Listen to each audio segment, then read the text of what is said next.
한번 따라 하실까요? 상반된 두 사람 이야기. 상반된 두 사람 이야기. 지난 주일이 성령 강림 주일이었고 오늘 연이어서 성령 강림 주일에 성령을 받은 제자들이 어떻게 변했는지에 대하여 살펴봄으로 말미암아 우리도 어떻게 성령의 충만함을 입고 그 이후에 또 어떤 삶을 살아야 할지를 살펴보고자 합니다.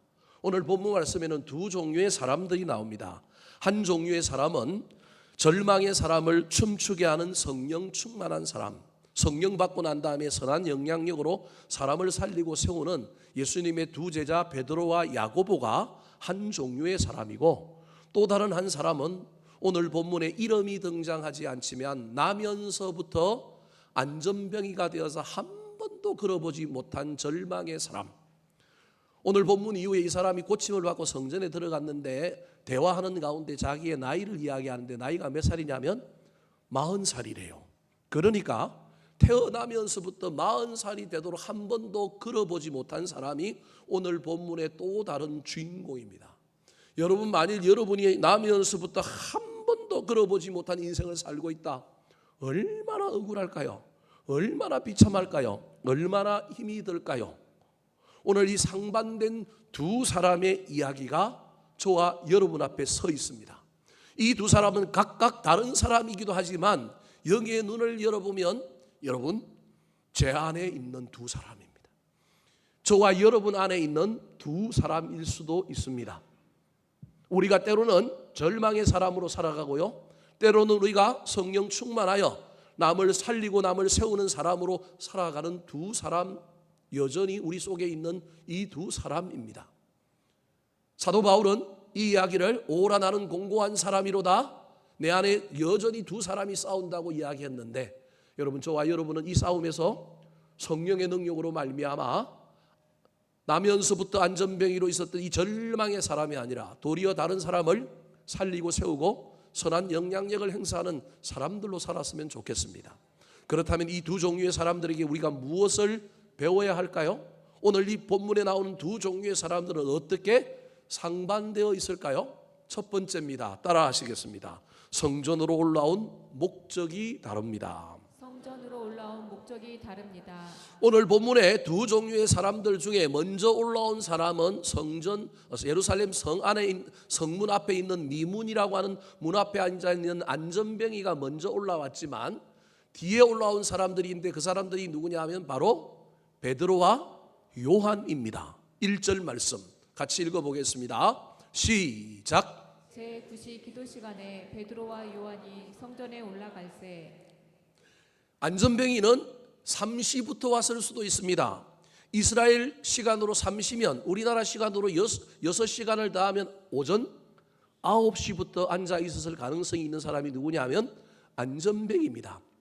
그런데 베드로와 요한은 한참 뒤에 예루살렘 성을 향하여 올라가고 있습니다.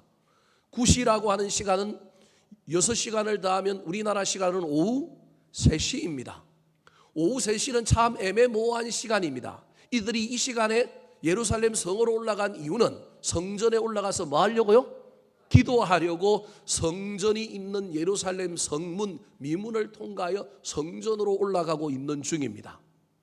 예수 믿는 사람들 중에 기도하러 열심을 품는 사람들이 새벽 기도 열심히 잘할 수도 있고요, 저녁에 하루 일과를 마치고 잠들기 전에 기도도 할 수 있고요, 금요 기도에 철야도 할 수 있지만 오후 3시에 기도하기는 쉽지가 않습니다. 특별히 중동 지역은 뜨거운 날씨로 말미암아 반드시 점심 지나고 나면 오침이라고 하는 시간이 있습니다. 그래서 다 쉬고 다 잡니다. 요한복음 4장에 보면 수가성 여인이 운물길으로 오는데 모두 잠들고 있는 이 낮 시간대 사람들 눈을 피하여 물길으로 온 겁니다. 조금 하자가 있으니까 다른 사람들의 눈을 피하여 온 겁니다. 다 자고 난 다음에 그 다음에 일을 시작했는데 조금 있다가 곧바로 뭐하러 올라왔다고요? 기도하러 올라왔다. 3시는 애매모호한 시간입니다. 이 시간에 기도하러 올라왔다? 정말로 대단한 사람입니다. 유대인들이 하루 3번 기도합니다. 3시, 6시, 9시 기도하는데 여러분, 이 9시에 기도하러 올라왔다라는 건 이런 의미가 있는 겁니다. 사도 베드로와 요한은요 성령 충만을 이미 받았습니다. 방언을 합니다. 예수 그리스도의 부활과 성천을 본 사람입니다. 능력 있는 사람도 할 수만 있다면 기도해야 합니다. 능력을 받았기 때문에, 성령을 받았기 때문에 받고 난 다음은 오야 마음이라고 내 마음대로 쓸 것이 아니라 성령 충만을 받았으면 그 성령님과 연합하여 어떻게 살 것인가 누구한테 물어야 할까요? 하나님께 물어야 합니다. 기도하러 올라온 베드로와 요한과 달리 오늘 본문에 이들보다 더 먼저 성문 앞에 앉아 있었던 이름도 없는 나면서부터 안전병이 된 이 사람, 뭐하러 앉아 있을까요? 5절 말씀 같이 한번 읽어볼까요? 시작. 그가 그들에게서 무엇을 얻을까 하여 바라보거늘.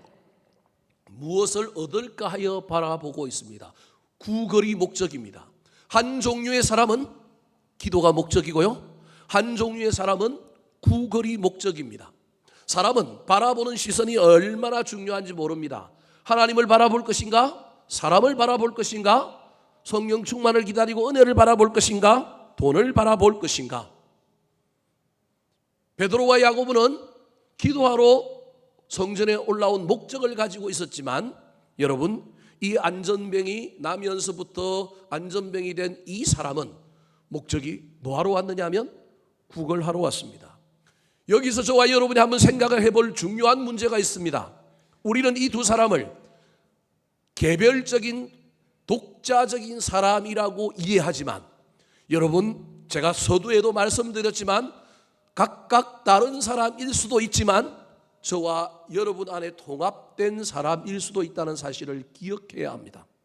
저와 여러분은 예수를 믿고 신앙생활을 하는 이유는 우리 목적이 신앙생활이 목적이었는데 나도 모르는 사이에 신앙생활을 했는데 내가 변하여 안전병이 신앙에 사로잡혀 나는 하나님을 바라보지 않습니다. 나는 사람을 바라봅니다. 나는 기도가 목적이 아니라 신앙생활하는 목적이 달라고 구걸하고 있습니다. 여러분, 달라고 하는 건 나쁜 것 아닙니다. 저와 여러분이 예수 믿고 난 다음에 기도하여 주여 주십시오, 주세요 주세요 기도해야 됩니다. 그런데요, 그것만 하고 있으면 큰일 납니다. 안전병 신앙입니다. 다오 달라고만 하면 큰일 납니다. 처음에는 달라고 해야 되지만 여러분, 달라고 한 것도 무엇이 있어야 되느냐 하면 목적이 있어야 합니다. 받아서 뭐 할 건데요? 받으면 어떻게 할 건데요? 오늘 본문에 나오는 이 안전병에게 또 다른 문제 하나가 있는데, 이 사람이 나면서부터 안전병인데 예루살렘 성 미문 앞에 앉아 있는데 혼자 왔을까요? 누가 데려다 놓았을까요? 오늘 성경에 보면 누가 업어다가 데려다 놓았대요. 그게 부모일 수도 있고요, 그게 포주일 수도 있습니다. 악한 마음을 가진 이가 이 사람의 연약함을 무기로 하여 돈을 빌어서 본인의 이익을 채우려고 이 사람을 예루살렘 성문 앞에 갖다 놓고 앵벌이를 시키고 있을 수도 있습니다. 오늘 성경은 부모가, 친구가 이 사람 먹고 살아야 되니까 어쩔 수 없이 여기다가 이렇게 편의를 제공하고 모셔다 놓은 것일 수도 있지만 오늘 본문의 뉘앙스는 제가 보기엔 그것이 아니라 억압하고 착취하는 누군가가 이 사람을 어디에 갖다 놨느냐 하면 예루살렘 성문 앞에 데려다 놓고 착취하는 것 같습니다. 왜냐? 오늘 성경에 보니까 날마다 그를 갖다 놨대요. 날마다. 이 날마다라고 하는 의미에는 강제가 있습니다. 여러분, 저와 여러분이 날마다 자율적으로 뭘 할 수 있다면 그 대단한 겁니다. 여러분에게 자율적인 날마다가 있었으면 좋겠습니다. 그런데 날마다는 자율적인 것보다는 뭐가 훨씬 더 많을 수 있느냐 하면 강제가 많을 수 있습니다. 그래서 어떤 의미에서 보면 나면서부터 안전병이 된 이 40살 된 이 사람은 지금 강제적으로 남의 이익, 남을 배불리기 위하여 자기의 육신의 연약함을 무기로 앵벌이를 하고 있는 상황일 가능성이 훨씬 더 많습니다.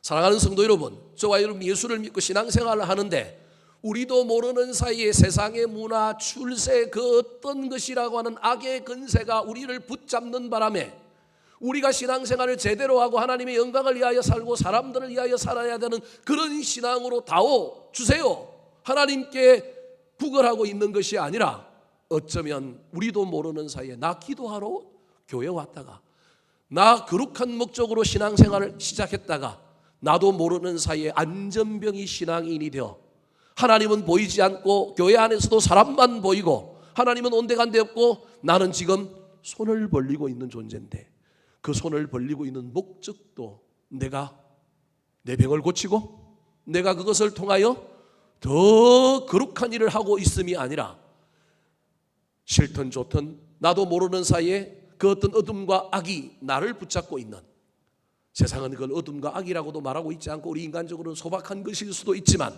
나를 움켜쥐고 있는 그 어떤 것에 매달려서 살고 있는 삶일 수도 있습니다. 이 안전뱅이가 구걸하면서 얼마를 벌었을까요? 몇 살부터 여기 앉아서 했을까요? 성경은 아무것도 이야기하지 않습니다. 30살부터 앉아 있었는지 20살부터 앉아 있었는지 어릴 때부터 앉아 있었는지 알 수 없습니다. 어찌되었든 이 사람은 40살이 되었는데도 이 문에서 구걸을 하고 있습니다. 그가 어찌되었든 돈을 받았지만 구걸을 했지만 그 돈은 어디로 갔을까요? 나쁜 놈이 뺏어갔든지 아니면 뭐 먹고 살기 힘들어서 어떻게 살다 보니까 그냥 다 없어졌든지 지금 그의 인생에는 있는 것이 없습니다. 이게 안전병이 신앙의 문제입니다. 제가 장애를 앓고 있는 사람을 폄하하거나 그들의 삶이 무가치하다라고 이야기하려고 하는 것이 아닙니다. 영적인 의미로 지금 얘기하는 것입니다. 저와 여러분이 신앙생활이 안전병이가 되면 하나님은 보이지 않고 사람만 보이고요, 안전병이가 되면 구걸을 하고 받기는 받았는데 온데간데 없습니다. 그게 안전병이 신앙입니다. 오늘 본문에서 두 사람을 우리에게 보여주고 있지만 이 두 사람은 저와 여러분에게 있는 모습입니다. 우리가 때로는 신앙생활하면 성령 충만하여 열심히 기도하러 다니지만 어떤 때는 우리가 뭐가 될 수도 있다고요? 안전뱅이가 될 수도 있습니다. 제가 오늘 본문에 나오는 이 사람을 폄하하거나 성경을 이상하게 해석하려고 하는 것이 아니라 할 수만 있다면 저 안에 있는 이 두 모습을 저와 여러분이 발견했으면 좋겠습니다. 그래서 안전뱅이를 청산하고 일어나 걸었으면 좋겠습니다. 안전뱅이를 청산하고 성령 충만한 사람들이 되었으면 좋겠습니다. 완전히 없앨 수는 없지만 여러분, 저와 여러분의 신앙이 안전뱅이가 되는 것을 경계해야 합니다. 달라고 했으면 왜 달라고 하는지, 받아서 뭐 할 것인지에 대한 고민이 있어야 됩니다. 오늘 본문에 베드로와 야고보는 기도하러 왔습니다. 기도하러 온 목적이 있을 겁니다. 근데 그 목적은 자기들만을 위한 것은 분명히 아니었을 것입니다. 성령 충만한 사람, 충만한 것을 자랑하고 충만한 것이 목적이 아니라 성령 충만 받았으면 여러분 이유가 있는 거예요. 성령 충만 받았으면 쓸 데가 있는 거예요. 할 일이 있는 거예요. 주신 것은 이유가 있기 때문에 주셨지 주신 것 자체가 목적일 리는 없다라는 사실을 잘 기억하여 저와 여러분의 삶이 성령 충만해서 나도 모르는 사이에 메마르고 건조하여 안전뱅이가 되지 말았으면 좋겠습니다. 내가 지금 해도 끝이 없다고 한다면 어쩌면 내가 지금 안전뱅이가 되어 있다는 사실을 기억해야 됩니다. 하나님, 내 인생을 일으켜 주세요. 물질에서, 질병에서, 어떤 상황에서, 가정에서 일으켜 주세요. 나를 일으켜 줄 사람을 보내주세요. 저와 여러분이 성령 충만한 사람이라고 한다면 성령 충만 자랑하고 돌아다니지 말고 여러분 이렇게 앉아있는 사람, 안전뱅이 신앙을 일으켜주는 사람들이 되기를 예수님의 이름으로 축원합니다. 오늘 본문에 나오는 또 다른 두 종류의 사람들은 무엇이 다를까요?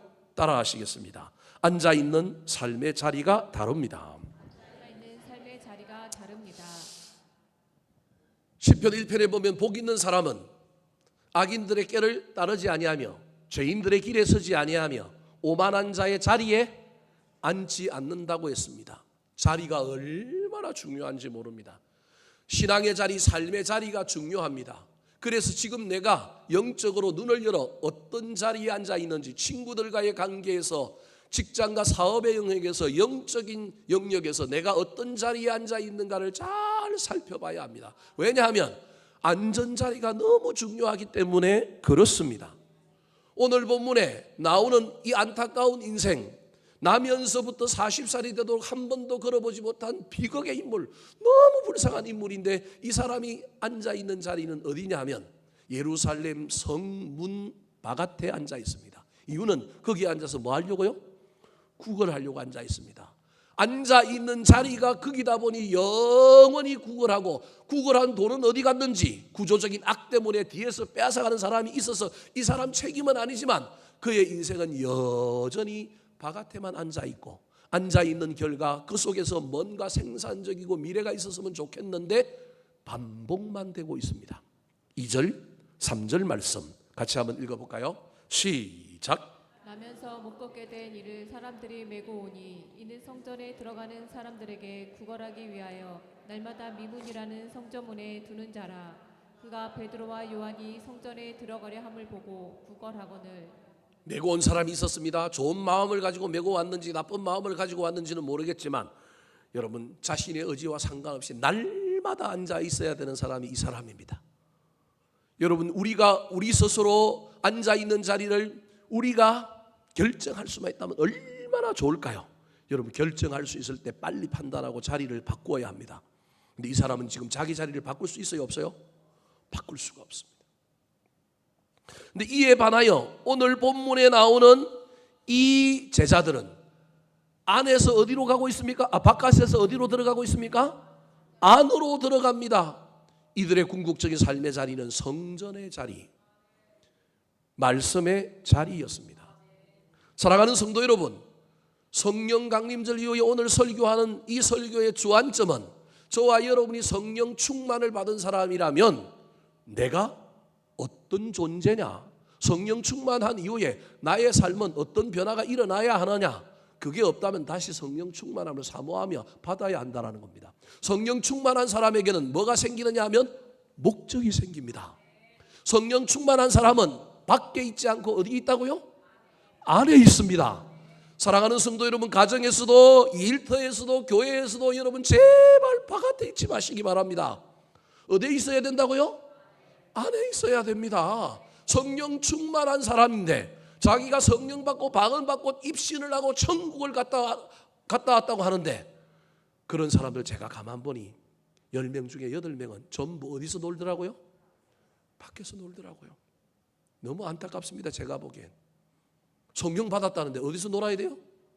안에서 놀아야 되는데 어디서 놀고 있다고요? 바깥에서 놉니다. 하나님이 자기 사역하라고 바깥으로 나가서 놀게 했대요. 이영기 목사가 성령 받았어요. 어디서 놀아야 돼요? 우리 교회에서 놀아야 돼요. 제가 성령 받았으면 그 성령 받은 것 가지고 우리 교회에서 성령 충만한 사역을 해야 되지 않겠습니까? 인터넷에 녹음되고 이제 난리 날 텐데, 목사님들이 전화 올 텐데, 일부 목사님들은요 성령 충만하고 능력이 있다고 그러는데 어디서 놀아요?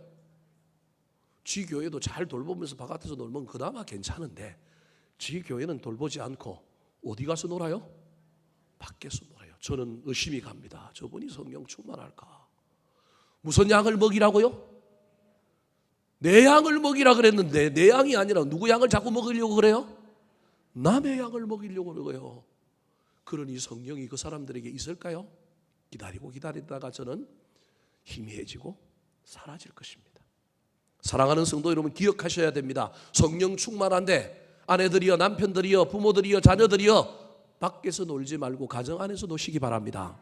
관계 안에서 노시기 바랍니다. 교회 안에서 성령 충만했다고 한다면 여러분 그 사람은 밖으로 돌 수가 없습니다. 성령님이 우리를 안으로 돌게 만들죠. 오늘 본문에 성령을 받지 못하고 비극적인 인생을 살고 있는 이 안전뱅이는 여러분 성문 바깥에 있지만 성령 충만한 베드로와 야고보는 어디를 향하여 가고 있느냐 하면 성 안으로 들어가고 있습니다. 이들로 말미암아 예수 그리스도의 이름으로 치유받은 이 안전뱅이가 훗날 어떻게 할까요? 치유받았으면 어디로 가면 돼요? 자기 집으로 가면 되는데 방향이 신기하게 바뀌었습니다. 8절 말씀 같이 읽어볼까요? 시작. 뛰어 서서 걸으며 그들과 함께 성전으로 들어가면서 걷기도 하고 뛰기도 하며 하나님을 찬송하니. 어디로 들어갔어요? 성전으로 들어갔어요. 뛰어서서 걷기만 하는 것이 아니라 찬양을 합니다. 안에 있던 사람이 어디로 들어가요? 바깥에 있는 사람이 죄송합니다. 제가 한 번씩 헷갈립니다. 나이가 들어가서 이해해 주세요. 여러분도 다 공감하죠? 바깥에 있는 사람이 어디로 들어가요? 안으로 들어갔습니다. 예수를 진짜 만났다고 한다면, 성령님이 내 안에 충만히 임하였다고 한다면 우리는 밖에 있는 사람이 아니라 안으로 들어가는 사람이다. 사랑하는 성도 여러분, 안전뱅이 신앙이 아니라 남을 살리는 신앙이 되었으면 좋겠습니다. 할 수만 있다면 성령 충만하여 목적을 붙들고 살 뿐만 아니라 꿈과 비전을 붙들고 살 뿐만 아니라 저와 여러분의 삶이 내가 지금 바깥에 있는지 잘 살펴보아서 안에서 성령 충만함으로 더불어 함께 일하고 멋지게 삶을 살아가는 저와 여러분이 되기를 예수님의 이름으로 축원합니다. 마지막입니다. 오늘 본문에 나오는 이 두 종류의 사람은 무엇이 다를까요? 따라하시겠습니다. 마음을 사용하는 방향이 다릅니다. 마음을 사용하는 방향이 다릅니다. 세상에는 받기를 원하는 사람이 있는가 하면 또 어떤 사람은 받는 것보다 주는 걸 잘 아는 사람들이 있습니다. 인간은 필연적으로 이기적인 사람이라서 우리는 에너지와 마음과 모든 것을 안으로 쓰는 존재입니다. 그럼에도 불구하고 성령이 충만하면 안으로 쓰던 것을 어디로 향하여 쓸 수밖에 없다고요? 바깥으로 쓸 수밖에 없는 존재가 됩니다. 당신은 사랑받기에 태어난 사람이라고 하는 찬양이 있습니다. 어떤 목사님이 그 찬양을 그것만 부르면 안 되고 2절을 만들어야 한다. 그래서 당신은 사랑받기에 태어난 사람이 아니라 사랑 주기에 태어난 사람, 사랑하기에 태어난 사람. 그래서 어떤 교회는 사랑받기에 태어난 사람만 반드시 안 부르고 2절로 사랑하기에 태어난 사람, 사랑 주기에 태어난 사람이라고 하는 가사로 바꾸어서 2절도 부르기도 한답니다. 여러분, 성령 충만한 사람은요, 우리의 인간의 성정, 우리 인간의 본성을 거슬러야 합니다. 다 그렇게 살 수는 없습니다. 결정적인 순간에 어떤 사건에 저와 여러분은 안으로 쓰던 내 마음을 어디를 향하여 써야 되느냐 하면 밖으로 향하여 써야 합니다. 오늘 본문에 나오는 이 안전뱅이를 구시마다 기도하러 다녔던 이 베드로와 요한이 보았습니다. 오늘 본문의 이야기는 처음 본 날에 스파크가 튀어나와서 일어난 이야기가 아니라 시간이 얼마 됐는지는 알 수 없지만 시간이 지나고 난 다음에 켜켜이 마음이 쌓이고 난 다음에 일어난 이야기입니다. 베드로와 요한이 성전을 드나들면서 안전뱅이를 봅니다. 안전뱅이가 앉아있네. 두 번째 날 좀 뭐하지? 구걸하네. 저 사람 메고 오는 사람들이 있는 모양이다. 저 사람 얼굴 왜 저렇게 어둡지? 저 사람 불쌍한데? 저 사람 나올 수 없을까? 무슨 말씀이 이되십니까? 마음을 자꾸 뭐 했다는 거예요? 썼다라는 겁니다. 마음을 자꾸 쓰기 시작한 겁니다.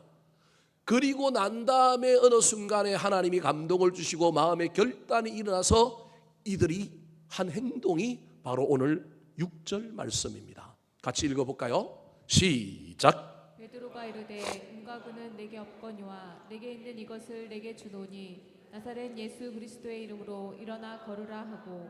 첫날 처음에 일어난 이야기가 아니라 마음을 쓰다가 하나님의 감동하심과 결단 속에 용기를 내어서 은과금은 나한테 없다. 너 너한테 뭐 주고 싶은데 넌 자꾸 나한테 은과금 돈 달라 그러는데 난 돈이 없다. 그런데 내게 있는 이것, 즉 예수 그리스도 내가 주는데 예수 그리스도의 이름으로 일어나 뭐하라고요? 걸어라.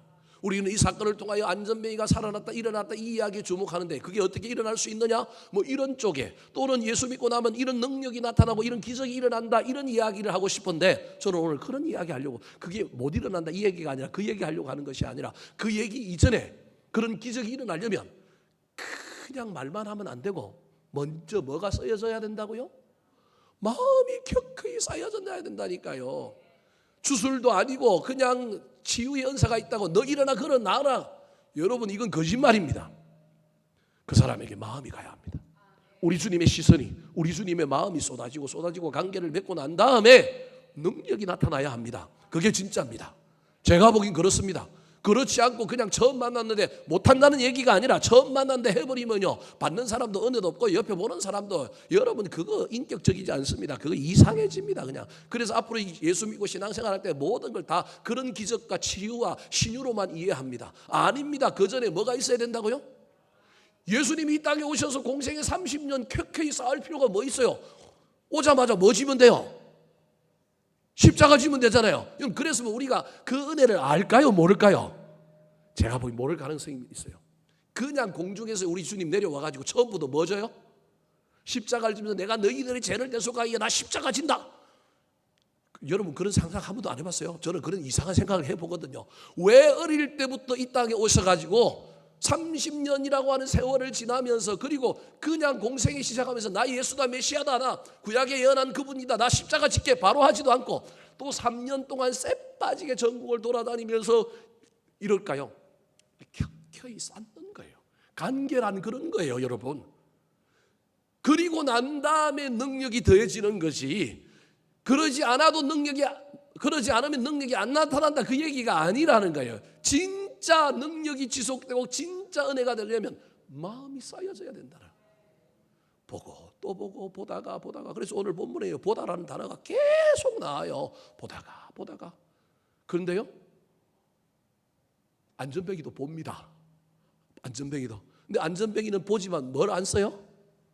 마음을 안 쓴단 말이에요. 마음을. 그런데 보던 베드로와 야곱은 보기만 하는 것이 아니라 뭘 쓰고 있다고요? 마음을 쓰고 있는 거예요. 사랑하는 성도 여러분, 눈으로만 보지 말고 마음을 좀 쓰시기 바랍니다. 우리 인간은 모두 다 뭘 쓰는 사람이냐 하면 마음을 쓰는 사람입니다. 그런데 이 마음은 두 종류가 있습니다. 악한 마음도 씁니다. 쎄한 마음도 씁니다. 그런데 좋은 마음을 쓰셔야 합니다. 교회 안에 간혹 교인들이 찾아와서 목사님 모 인사가 저를 향하여 째려봅니다. 모 인사가 나한테 말을 안 합니다. 인사를 안 합니다. 뭘 해야 될까요? 어떻게 해야 될까요? 그래서 제가 이야기합니다. 가서 뭐 하라고요? 물어봐라. 왜 그러는지. 나한테 물어보지 말고 난 하나님이 아니라서 모르겠다. 대충 이해는 되는데 그래도 모르겠다. 가서 뭐 해보라고요? 물어봐라. 물어보는 사람 10명 중에 있을까요? 없을까요? 한국 사람은 안 물어봅니다. 한국 사람 지독합니다. 물어보라 그래도 자기 스스로 판단합니다. 저 인간이 이 사건 때문에 이 일 때문에 나를 이렇게 대한다. 그래서 로비에 나가보거나 주차장에 나가보면 몇 사람이 써 있는데 제 눈에는요 서로 싸한 기운이 막 자기들 삶 속의 반경에 싹 나타나고 서로 부딪히고 있는 게 제 눈에 보입니다. 제가 이상한 도사는 아닌데요. 딱 보면요 보입니다. 저 인간 둘이 지금 싸하다. 누가 나를 어떻게 째려보거나 나를 어떻게 봐서 내가 그냥 마음이 상해 있는데 나도 모르는 사이에 마음을 나도 쓰는 거예요. 그런데 이 마음 쓰는 게 상대방에게도 또 전달이 돼서 귀신같이 알아요. 누가 나한테 적대적인지 우호적인지 저 인간이 나한테 지금 싸늘한지 아닌지 인간이 안다니까요. 이게 기가 막혀요. 그래서 이 인간이 싸늘하니 저 인간도 싸늘하고 저 인간은 네가 싸늘해서 나도 싸늘하다 그러고 이 인간은 네가 싸늘해서 내가 싸늘하다 그래요. 둘이 좀 물어보면 좋을 텐데 물어봐요 안 물어봐요? 안 물어봐요. 그때부터 싸늘해진 이 인간이 자기 마음을 어디에 갖다 놓느냐 하면 마이너스 쪽에 딱 갖다 놔요. 그리고 저 인간이 어떤 행동을 했는데 그 사람이 하는 행동이 플러스 1인데도 불구하고 내가 어디에 있느냐 하면 마이너스 20, 30에 있으니 이 인간이 하는 행동은 플러스로 여겨질까요? 마이너스로 여겨질까요? 마이너스로 여겨져서 봐라 이 행동도 옛날에 그거하고 엮여서 이래서 나한테 이렇게 한다라고 이야기해요. 근데 마음이 따뜻한 사람, 마음을 좋게 쓰는 사람은 그 마음이 플러스 30에 가 있는데 어떤 인간이 실수해서 마이너스 1, 2에 있는 행동을 했어요. 근데 이 인간에게는 이 일이 마이너스 1, 2 정도가 아니라 플러스 1, 2 정도로 여겨서 뭐 그럴 수도 있지. 이해되십니까? 문제가 된다 안 된다? 안 되는 거예요 이 인간에게는. 근데 이렇게 마음이 싸늘해지고 나면 그 다음에 하는 모든 행동은 다 부정적으로 해석되는 거예요. 부정의 카테고리 안에 들어와가지고 더 마음을 쌓아가고 섭섭마귀가 들어가지고 내가 저 인간하고 노는가 봐라. 근데 재미난 건 그 인간도 천국 가 있고 당신도 천국 갈 건데 여러분 천국 간 겁니까? 지옥 간 겁니까? 고민 좀 해보셔요. 천국 갔는데 여러분 제일 싫어하는 인간이 여러분 집 앞에 있을 수도 있어요. 아니 천국은 어떤 의미에서 여러분 게스트하우스인데 같은 방에 들어가 있을 수도 있어요. 골치 아플 겁니다. 마음을 우리가 쓰는 존재인데 이 마음을 안으로 쓰거나 부정적인 식으로 쓰는 게 아니라 마음을 어떻게 써야 되냐면 잘 써야 되는 거예요. 어떤 대학의 심리학교 교수님이 TV도 나오는 어쩌다 어른 이런 데 나오는 교수님 한 분이 이경일이라고 하는 교수님 한 분이 자기의 조교를 지원한 여학생이 있는데 이 여학생이 자기를 수업마다 따라다니고 잘 따라다녀서 조교를 뽑을 때 이 여학생을 뽑으려고 했는데 이 학생이 조교로 뽑히기 전에 자기 고민을 해결해 주면 자기가 교수님 잘 섬기는 조교가 되겠다고 이야기를 해서 만났는데 이 여학생이 한 질문이 뭐냐면 이 학생이 좀 외모가 좀 뚱뚱하고 좀 이런 편이에요. 그러니까 이 친구가 미팅을 나가서 전부 까인 거예요. 남자들이 다 뭘 보더라고요? 외모를 보더라는 거예요. 그래서 자기는 조금 날씬한 애들 축에 못 드니까 이놈의 머스마들이 전부 날씬한 사람, 잘생긴 사람하고 막 파트너하고 자기는 겨우겨우 이렇게 만났는데도 불구하고 자기는 한번 만나고 난 다음에 애프터가 들어오더라 안 들어오더라? 안 들어와가지고 심리학교 교수님, 자기 심리학을 전공하는데 이걸 심리학적으로 풀어보려고 교수님 어떻게 해야 됩니까? 물어봤더니 그 교수님이 딴 거 없다. 네가 마음을 뭐 하면 된다? 좋게 쓰면 된다고 알려줬답니다. 말도 안 되는 이야기 같죠? 그러면서 이 교수님이 자기가 이제 쓴 논문을 설명해 주는 겁니다. 여러분 부부 사이에 50대 55로 똑같은 조건과 똑같은 외모와 똑같은 어떤 것으로 만난 사람이 몇 명 있을까요? 제가 보기엔 없는 것 같은데 그 교수님의 조사에 의하면 부부 사이에 우리가 50대 55로 만났다라고 하는 사람들이 3%가 있대요. 3%. 근데 교수님이 쳐다보기엔 그것도 틀렸대. 자기가 보기엔 50대 50이 아닌데 지들 스스로는 우리는 50대 55로 만났다고 생각한대요. 그 교수님이 조사한 표본에 의하면 부부가 만나서 잘 살고 있는 사람들 중에 80% 이상이 소위 말하는 사회적인 지표, 뭐 외모, 경제, 뭐 학벌 이런 걸 가지고 다 따져보니까 전부 다 80% 정도가 몇 프로 정도의 차이를 가지고 있는 그런 부분이냐면 30% 이상의 차이를 가지고 있는 사람들이 80%라는 거예요.